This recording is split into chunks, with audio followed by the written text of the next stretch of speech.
Bonjour et bienvenue à la présentation du projet Mazouaf, redonner goût à la vie. Je m'appelle Enos Strobel, je suis responsable du service mission de l'UEPAL et je me réjouis de passer ce moment avec vous. D'abord, quelques informations sur le pays où se trouve cet orphelinat que nous soutenons en collaboration avec la cause. Madagascar, l'île rouge aux multiples facettes. Cette grande île se trouve du côté sud-est du continent africain, dans l'océan Indien. De loin, sa forme ressemble un peu à un pied gauche. L'orphelinat se trouve dans la banlieue de Tananarive, la capitale de Madagascar.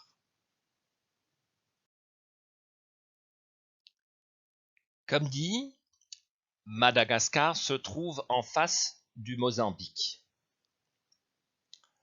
Avec une superficie d'un peu plus de 587 km², l'île est plus grande que la France métropolitaine. Sa population est multiethnique. Tout au début du Xe siècle de notre ère, le premier bateau est parti de l'île de Java. Ses passagers se sont finalement installés sur l'île Rouge.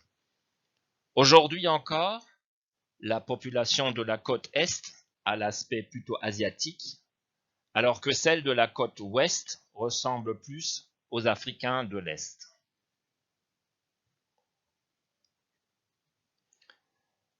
Madagascar est en matière économique et sociale un pays très pauvre.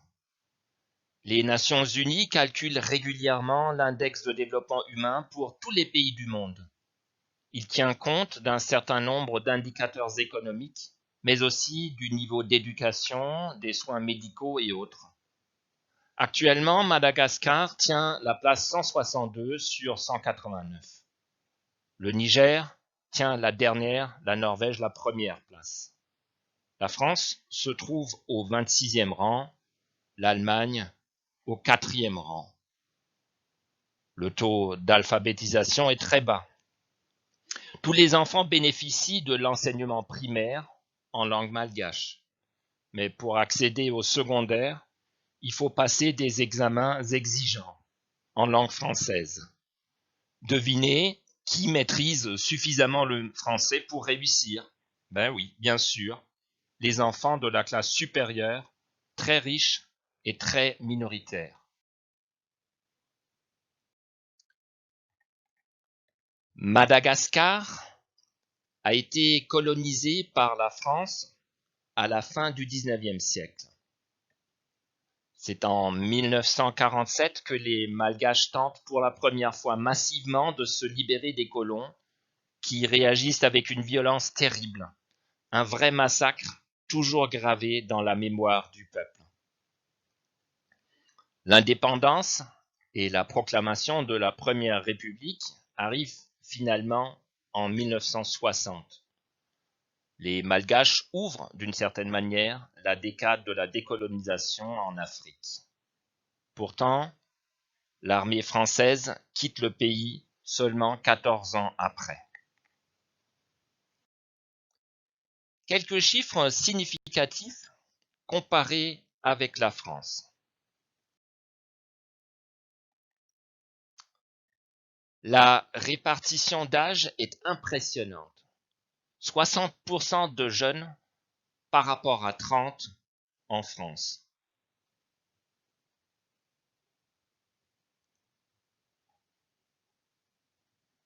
L'image est inversée pour la population la plus âgée. 7% contre 33, un tiers, en France.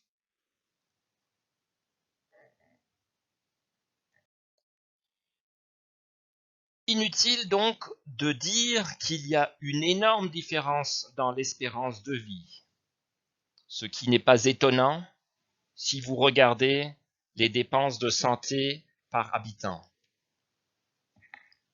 Un Malgache en dispose moins d'1% par rapport à un Français. Et nous parlons là d'une moyenne nationale. Vous imaginez bien que la classe supérieure bénéficie d'un standard médical comparable au nôtre, avec tout ce que cela veut dire pour la population pauvre. Son accès aux soins médicaux est quasiment nul.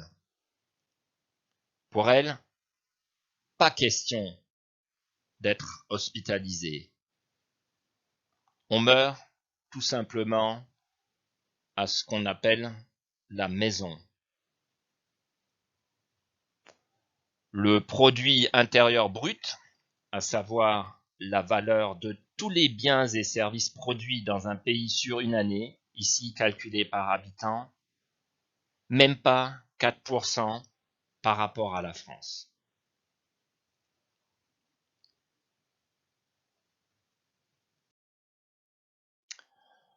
Un petit regard sur le paysage religieux. Les croyances autochtones sont encore très présentes dans la population. Le culte des ancêtres et l'animisme, où les arbres, les sources et les rochers sont adorés, une foi qui relie l'homme à la terre. Beaucoup gardent des éléments des religions ancestrales et les mélangent avec la foi chrétienne. Et cela n'a d'ailleurs rien d'extraordinaire. Sans le savoir, notre pratique est aussi truffée de résidus gaulois ou germaniques. Si nous fêtons Noël en fin d'année, par exemple, ce n'est pas parce que Jésus serait né le 25 décembre, mais parce que nos ancêtres ont greffé la naissance du Christ sur la fête germanique de lumière. Comme chez nous, beaucoup de chrétiens malgaches sont inquiets de l'émergence de l'islam. Grâce aux relations économiques intenses avec la Turquie, on voit apparaître de plus en plus de mosquées dans le pays, d'où la peur d'une islamisation. Mais, comme chez nous, l'islam est largement minoritaire et le restera encore longtemps.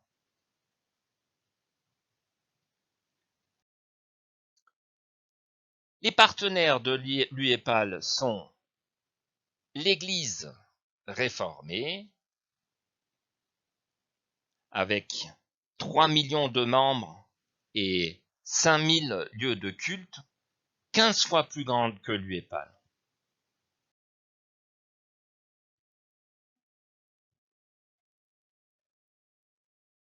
Et l'Église luthérienne qui double l'effectif luthéro-réformé. Il y a 4 ans, la FJKM a lancé un programme de croissance. Son objectif, implanter dans chaque village de Madagascar une paroisse réformée, avec une église bien sûr. C'est un exemple comment nous pouvons nous inspirer du courage de nos églises sœurs du Sud. Avec peu de moyens, aller droit devant pour évangéliser et faire grandir l'Église. C'est très impressionnant. Je vous ai beaucoup parlé de pauvreté et de détresse. Je vous laisse découvrir maintenant quelques impressions de l'immense richesse naturelle et culturelle de ce magnifique pays avec sa population accueillante.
Vous avez ici une vue sur le centre-ville de Tananarive.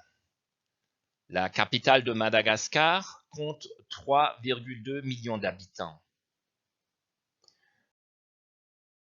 Comme je l'ai déjà évoqué, la société malgache est divisée en une couche très riche, minoritaire, une couche majoritaire très pauvre. La couche moyenne existe également, mais a moins d'importance pour notre problématique.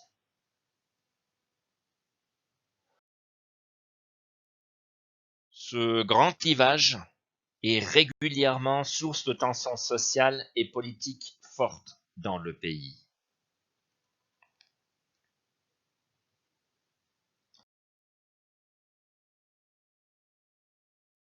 L'orphelinat Mazouaf accueille les plus fragiles des plus faibles. Son objectif est qu'ils puissent dorénavant regarder la vie avec d'autres yeux. Traduction littérale du nom. Une chose qui impressionne quand on se promène dans Tananarive est la forte pollution. Elle vient d'un volume de trafic extrêmement élevé. Très tôt le matin jusqu'au soir, vous êtes dans des embouteillages permanents entre les grosses 4x4 des riches et les vieilles casseroles des années 70 des autres. Puis, dans les pays dits sous-développés, les compagnies pétrolières vendent des carburants de qualité médiocre que nos voitures ici auraient du mal à supporter et qui empestent les villes. Déjà en plein air, c'est insupportable. Et vous imaginez dans un tunnel. J'ai emprunté ce tunnel que vous voyez ici à maintes reprises. Pas une seule fois sans voir notamment des jeunes femmes avec leurs bébés qui s'y abritent contre le soleil, la chaleur ou la pluie parce qu'ils ne trouvent pas de meilleur endroit. Croyez-moi, j'avais à chaque fois du mal à retenir mes larmes.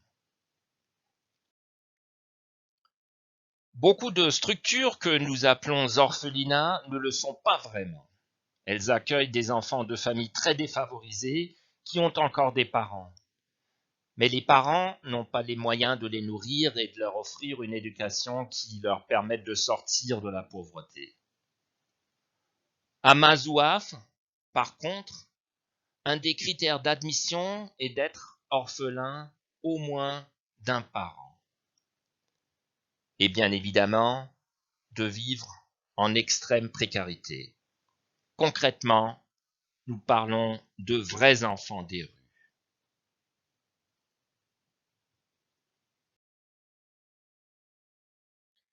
Rien qu'avec cette photo, vous voyez le changement fondamental pour ces enfants qui, jamais dans leur vie avant, n'ont dormi dans un lit.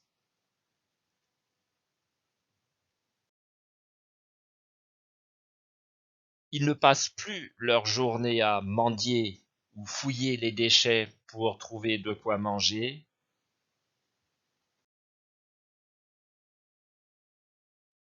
Mais se retrouvent autour d'une table propre et garnie dans une ambiance familiale.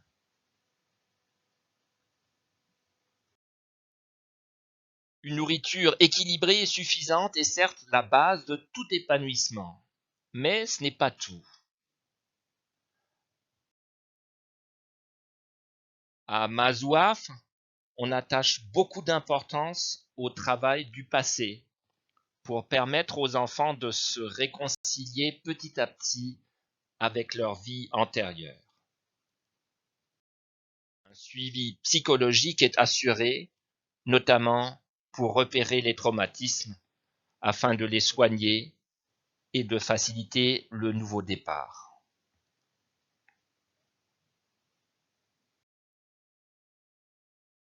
Le principe de Mazouaf est de garder un ou une jeune non seulement jusqu'à sa majorité, mais jusqu'à ce qu'il ou elle soit en mesure de mener une vie indépendante. En d'autres termes, qu'il ou elle ait au moins trouvé un travail stable et un logement.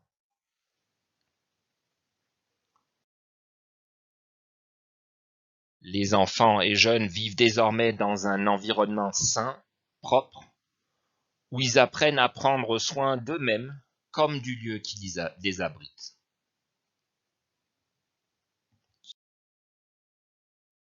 qui est une banalité pour nous, est paradisiaque pour eux.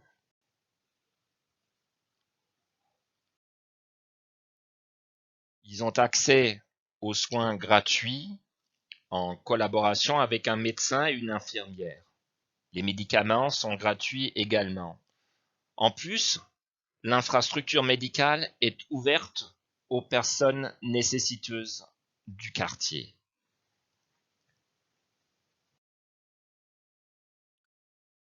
Un accompagnement pédagogique important est fourni, comme la sensibilisation aux dangers de l'alcool et des drogues, de relations sexuelles prématurées et non protégées, de comportements destructeurs.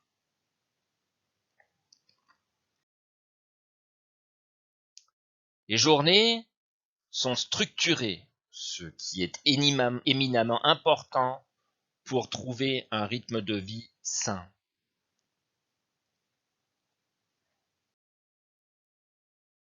Mazouaf est une communauté, une nouvelle expérience de ne plus être laissé à soi-même, de trouver, pour certains pour la première fois, un cadre familial réparateur et stable.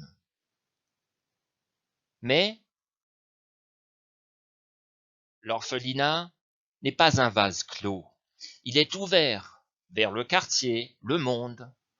Beaucoup d'importance est attachée aux activités externes comme les scouts, le club de foot, le groupe de jeunes de la paroisse.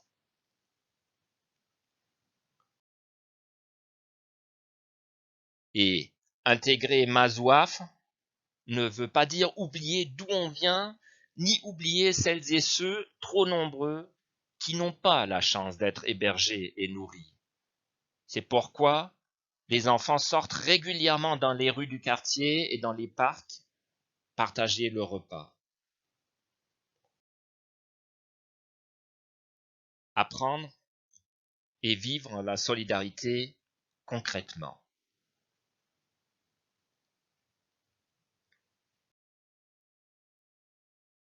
Je l'ai déjà évoqué, le but final de l'orphelinat est que ses résidents deviennent autonomes à long terme. Il est alors indispensable de suivre une formation scolaire et professionnelle solide, puis d'organiser l'insertion professionnelle. Or, l'autonomie économique n'est pas tout. Il faut aussi apprendre à prendre des responsabilités dans le ménage, veiller à la propreté des locaux, faire la cuisine, l'entretien de la cour et autres.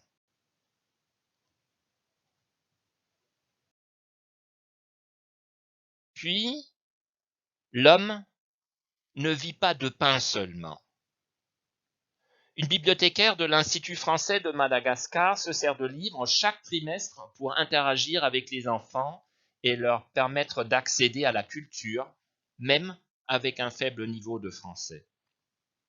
Une enseignante de l'Alliance française propose des activités ludiques, bilingues, pour comprendre l'essentiel des bases grammaticales, tout en s'amusant. Un professeur de chant vient les aider à perfectionner un art qu'ils affectionnent particulièrement, le chant. Les stagiaires et éducateurs prennent du temps chaque samedi pour des ateliers d'art plastique. Ainsi, la maison est toujours joliment décorée. Un volontaire leur fait pratiquer les arts vivants de la scène, tels que la danse, le théâtre, la marionnette, le cirque, voire même le cinéma. Un chef de chœur est chargé de l'éveil musical avec des instruments, et toute l'équipe se focalise sur la création d'un projet artistique annuel. Spectacle, film, album.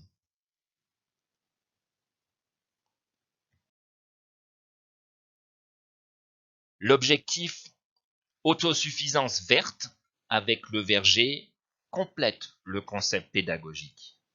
Réduire autant que possible les dépenses futures et produire par eux-mêmes les denrées essentielles.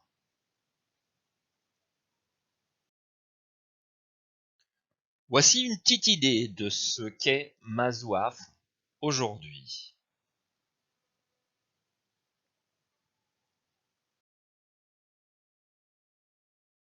l'UEPAL collabore avec la cause pour leur permettre d'évoluer et de consolider la structure.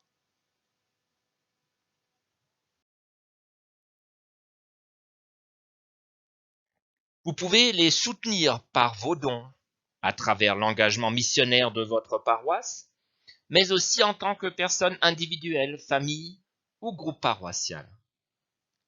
N'hésitez pas à nous contacter pour avoir plus d'informations ou organiser d'autres animations et activités. À très bientôt, j'espère.